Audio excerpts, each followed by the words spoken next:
বাদশার কেরামতি আজ দেখাবো, বেয়াদবি করলেই শাস্তি দেব, মনে রেখো।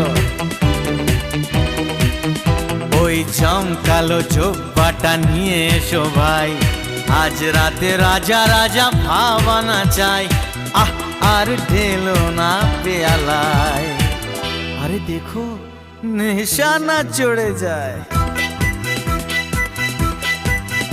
এই আজ আমি মাল ছাড়া কারণ নয়, এইটুকু খেয়ে কি নেশা হয়। এ আজ আমি মাল ছাড়া কারণ নয়, এইটুকু খেয়ে কি নেশা হয়। বেশ করে খাবো মাল, হবো আমি বেসামাল, করি না আজকে আর কাউকেই ভয়। আজ আমি মাল ছাড়া কারণ নয়, বুঝলে কারণ নয়, এইটুকু খেয়ে কি নেশা হয়।